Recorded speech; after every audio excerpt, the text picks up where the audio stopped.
Good morning, Shruti, Ayushi, Shivam, Prashik, Asmita, and Vaibhav. Good morning to all of you. Today we are going to revise the lesson The Making of a Scientist.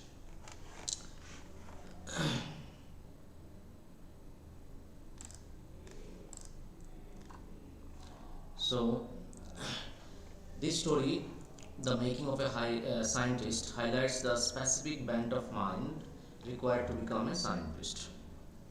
An intelligent mind and an innate curiosity, coupled with passion and tenacity to explore and excel, are a must ingredient to develop scientific temperament. The Making of a Scientist is the story of Richard Ebright, a scientist in the field of molecular biology and biochemistry, whose childhood attachment for butterflies opened up an altogether new world of science for him. Right? So, here in this story, the scientist refers to Richard Ebright, whose attachment, interest, and curiosity for butterflies since his childhood opened up an altogether new world of science for him, and he grew up to become a molecular biologist. Okay, so let us revise. First of all, let's start from his childhood days onwards.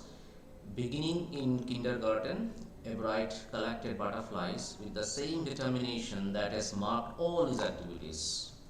Okay, so since his kindergarten days, since his pre-primary days, he started collecting butterflies. Okay, with a lot of passion and curiosity to know about different types of butterflies. Right? He also collected, in addition to butterflies, he was also interested in his childhood about rocks, fossils, and coins. He became an eager astronomer too, sometimes stargazing all night. Okay, so since his childhood, since his kindergarten days, he had the scientific temperament, right? So that is why, in addition to collecting butterflies of different kinds, he also collected rocks, fossils, and coins, and he became an eager astronomer as well. So, if you look at his childhood temperament, it was scientific by nature. By birth, he had scientific temperament, right? So,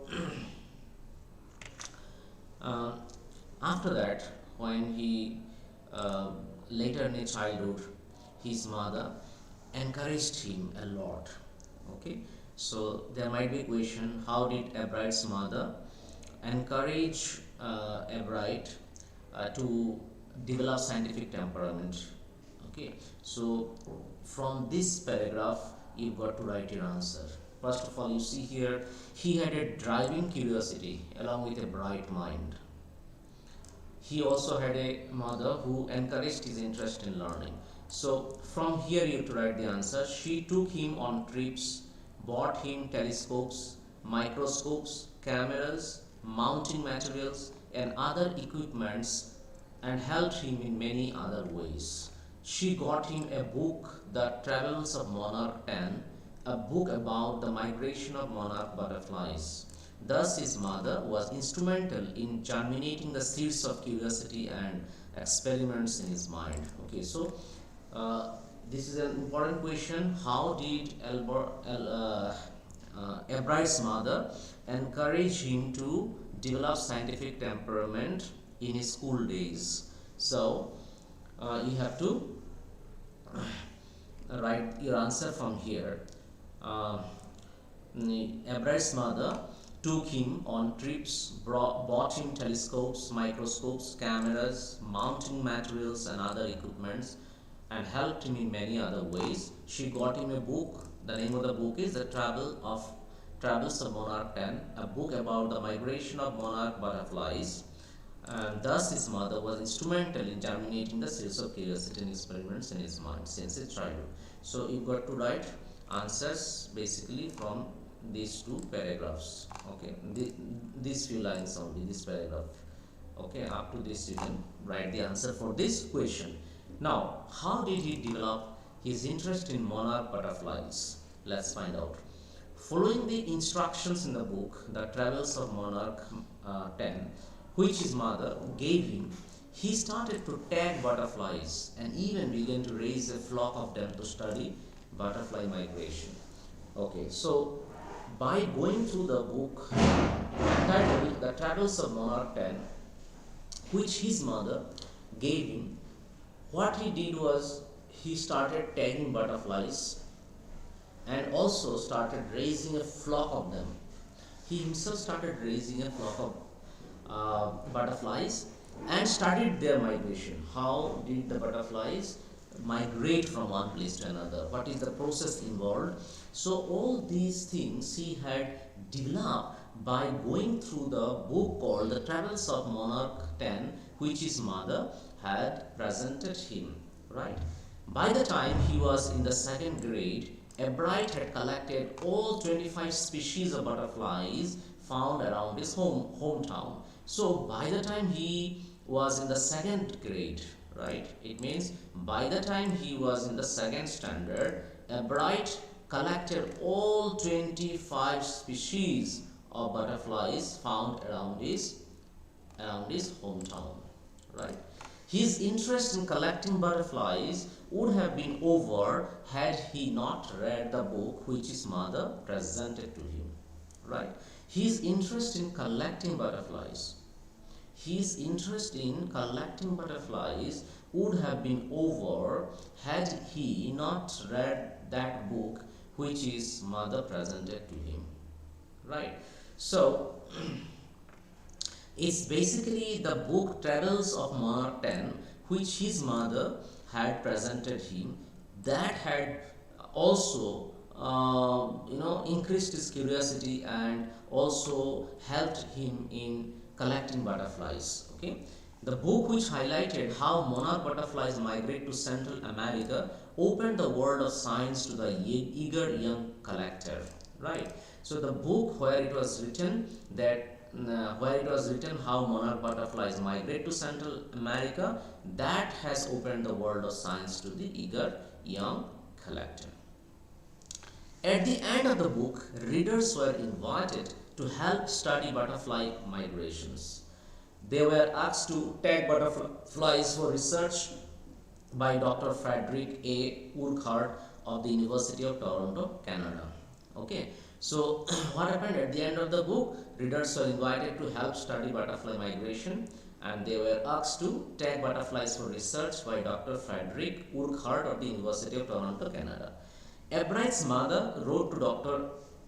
Urquhart, and soon Ebright was attaching light adhesive tags to the wings of the monarch butterflies. Anyone who found a tagged butterfly was asked to send the tag to Dr.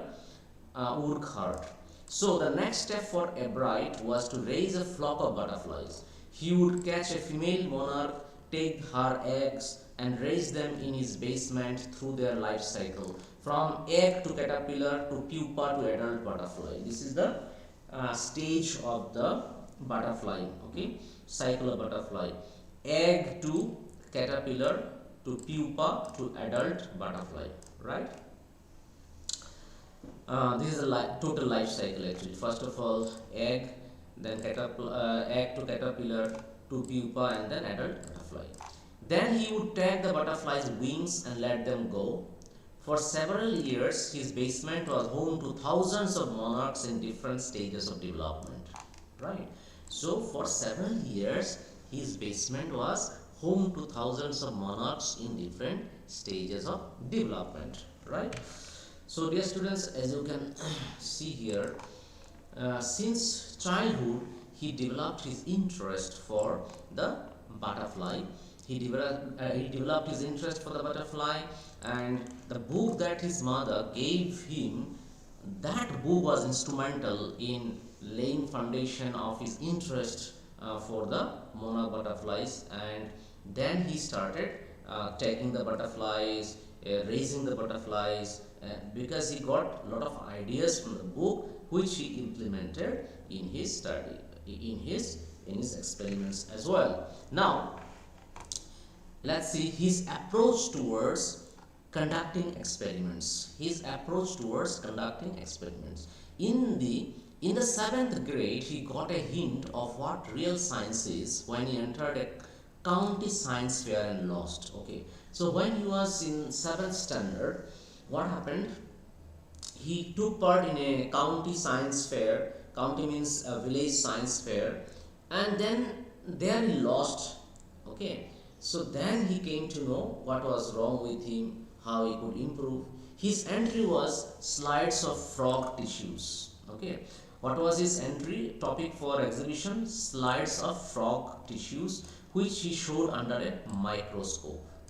He realized that the winners had tried to do real experiments, not simply make a neat display of projects. He started making experiments with monarch butterflies. Okay, then after he lost the exhibition, he came to know that his job was to do real experiments in front of the people, which he did not do. He just made a neat display of projects, which was not sufficient to win the exhibition. Therefore, thereafter, he started making experiments with monarch butterflies. With a stack of suggestions for experiments, which came from Dr. Urquhart, Everett started his experiment works. Okay, Everett then started his experiment works under the leadership of Dr. Urquhart. Those experiments kept Everett busy all through high school and led to prize projects in county and international science fair. Right. So his achievements now.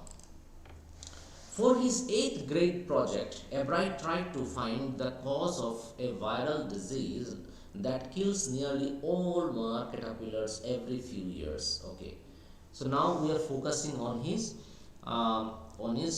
achievements. So when Everett went to the 8th grade, he got a project where he tried to find the cause of a viral disease that kills nearly all monarch caterpillars every few years. Okay, so we have to find out, right? He found out the reason. He wanted to find the cause of viral disease. Okay, Everett through the disease. Everett thought the disease might be carried by a beetle. He tried raising caterpillars in the presence of beetles. Although he did not get any result out of his experiment, but he ended up winning in county science fairs. Okay, so even though he did not get any result of his experiments out of his experiments, but he ended up winning in the county science fairs. For his science fair project, the following year, he tested the theory that viceroy butterflies copy monarchs. Okay, and next year what happened? For his science fair project, he tested the theory that viceroy butterfly, it is another kind of butterfly, always copy the monarch butterflies. The theory was that viceroys look like monarchs because monarchs don't taste good to birds. Okay, viceroys on the other hand do taste good to birds, so the more they look like monarchs, the less likely they are to become birds' dinner. Okay, so that was the theory. What is the theory? Viceroy butterflies look like monarchs because monarchs don't taste good to birds. Okay, and viceroy look like monarchs. Okay, but on the other hand, monarchs don't taste good to birds, and viceroy on the other hand do taste good to birds. Okay, therefore, if viceroys look more like monarchs, then the birds will not eat them because the birds don't like the taste of the monarch butterflies. Therefore, if viceroys look like the monarch, in that case viceroys will be spared by the birds. Everett's project was to see whether in fact birds would eat monarchs. He found that a starling would not eat ordinary bird food. It would eat all the monarchs it could get. This project was placed first in the zoology division and third overall in the county science fair. Okay, so this project of Everett, where he showed that the viceroys look like monarch, and the more the viceroys look like monarch, the less likely they are to become a bird's dinner.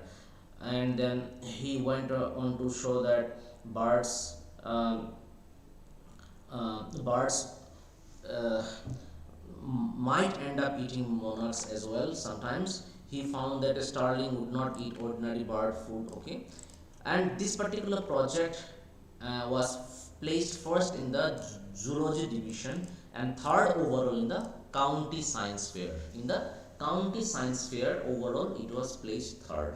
Right, next let us move on to Ebright developed his theory on the life of cells. So that is very important, dear students. How did Richard Ebright develop his theory on the life of cells? This is very, very important that we need to learn. Right. So let's see how he developed the theory of cells. In the second year at high school, Ebright tried to discover the reason behind the 12 tiny gold spots on the monarch pupa, and in the process discovered an unknown insect hormone. Okay, so when he was in the second year at high school, he tried to discover why why there were 12 tiny gold spots on the monarch pupa. And in the process of discovering that, he discovered something else which is called hormone. Ebright and another science student, Ebright and another science student showed that the spots were producing a hormone necessary for the butterfly's full development. Right? Ebright and another science student showed that the spots were producing a hormone necessary for the butterfly's full development. Okay, so there were, as you know, there were 12 tiny gold spots on the monarch pupa, and now his discovery has led him to find, okay, his discovery has helped him to find that these spots, 12 spots, were producing a kind of a hormone which was necessary for the butterfly's full development. This project won Ebright first place in the county fair and entry into the International Science and Engineering Fair, where he won the third place for zoology. Right. So this particular project where Richard Ebright showed that the 12 gold spots, tiny gold spots that were found on the monarch pupa, they were producing a hormone which was necessary for the butterfly's full development. And this project was so what is that called, so uh, uh, knowledgeable. This discovery was so much refreshing and new for others that he ended up winning first place in the county fair, and he won the third place for zoology in the International Science and Engineering Fair. He also got a chance to work at the entomology laboratory of the Walter Reed Army Institute of Research during the summer. As a high school junior, Richard Ebright continued his advanced experiments on the monarch pupa. When the caterpillar is full grown and stops eating, it becomes a pupa. Okay, what is a pupa? When the caterpillar is full grown and stops eating, it becomes a pupa.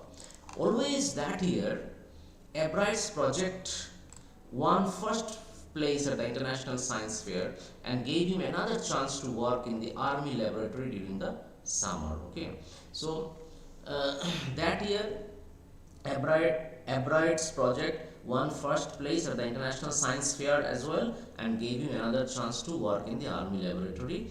In his senior year, he went a step further. What he did was, he grew cells from a monarch's wing. He grew cells from a monarch's wing in a culture and showed that the cells would divide and develop into normal butterfly wing scales only if they were fed the hormone from the gold spots. That project won first place for zoology at the International Fair. Okay, now this particular project where Ebright showed that Ebright grew cells from a monarch's wing in a culture and showed that the cells would divide and develop into normal butterfly wing scales only if they were fed the hormone from the gold spots. Okay, so the This particular project won first place at for zoology at the international fair. A year and a half later, during a junior year, Ebright got the idea for his new theory about cell life. It came while he was looking at X-ray photos of the chemical structure of a hormone. The photos gave him the answer to one of biology's puzzles: how the cell can read the blueprint of its DNA. DNA is the substance in the nucleus of a cell that controls heredity. It determines the form and function of the cell. Thus, DNA is the blueprint for life. Okay, so this is what he could also discover. Okay, Ebright and his college roommate James R. Wong worked all that night drawing pictures and constructing plastic models of molecules to show how it could happen. Together, they later wrote the paper that explained the theory. Okay, Ebright and his college roommate James R. Wong worked all that night drawing pictures and constructing plastic models of molecules to show how it could happen. Together, they later wrote the paper that explained the theory. If the theory proves correct, it will be a big step towards understanding the process of life. It might also lead to new ideas for preventing some types of cancer and other diseases. His high school research into the purpose of the spots on the monarch pupa eventually led into his theory about cell life. Okay, so how could he eventually or finally discover his theory of cell life? His theory of cell life was derived from his discovery that there are 12 spots on a monarch pupa. Okay, on the wings of a monarch pupa, right? So from that discovery, eventually he discovered the theory about cell life. Okay, now his interest in other subjects, let us focus on his interest in other subjects. Besides having interest in science, Ebright also became a champion debater and public speaker and a good canoeist and all-round outdoor person, right? Besides having interest in science, he was also a good debater, public speaker, and he was a good sports person, also canoeist, right? He is also an expert photographer, particularly of nature and scientific exhibits. Okay, so he was also a very good photographer and particularly of nature and scientific exhibits. In high school, Ebright acknowledged his social science teacher, who opened up his mind to new ideas. According to Mr. Ware, Ebright was competitive and wanted to win because he wanted to do the best he could. He wanted to win for the right reasons. Okay, so in high school, what happened? Ebright acknowledged his social science teacher, who opened up his mind to new ideas. He was very grateful to his social science teacher, who is Mr. Ware. So according to Mr. Ware, Ebright was competitive and wanted to win because he wanted to do the best he could. He wanted to win for the right reasons. It is one of the ingredients in the making of a scientist, right? So, dear students, like what you need to prepare from this lesson is, like, let us first recapitulate and then we shall discuss. Richard Ebright collected butterflies and also collected rocks, fossils and coins. He became an eager astronomer too. His mother encouraged his interest in learning. She took him on trips, bought him telescopes, microscopes, cameras, mounting materials and other equipments, and helped him in many other ways.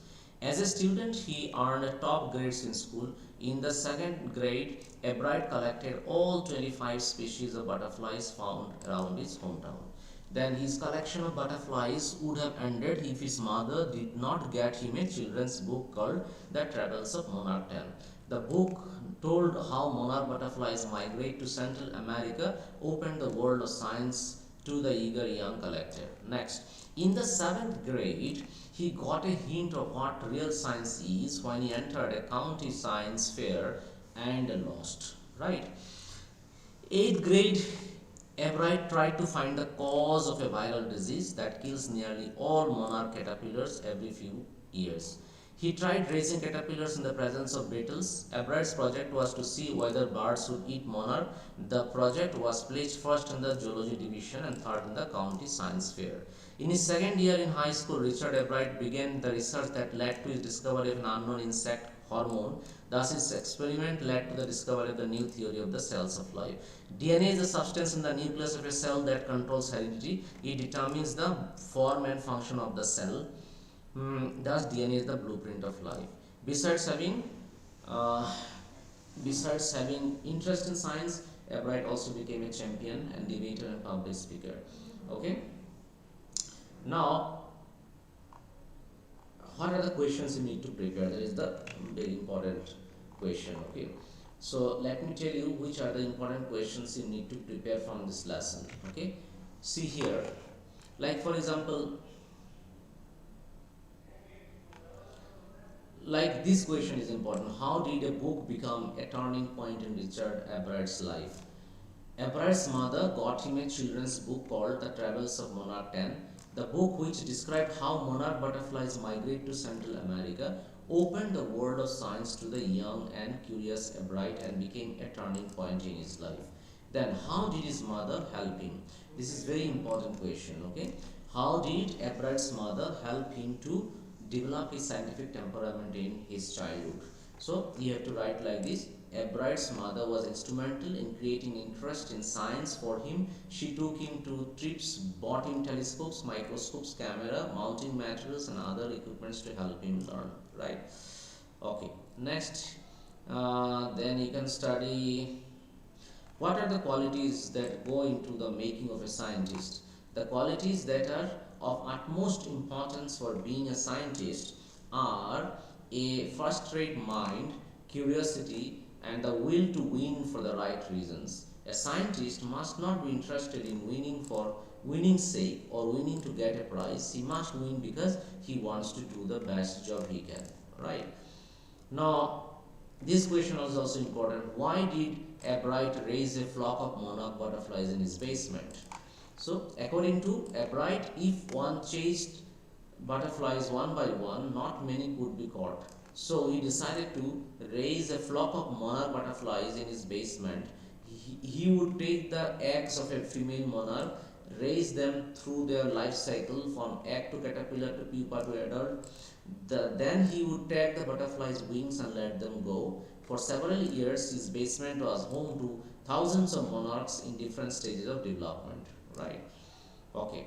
What led Ebright to discover an unknown insect hormone?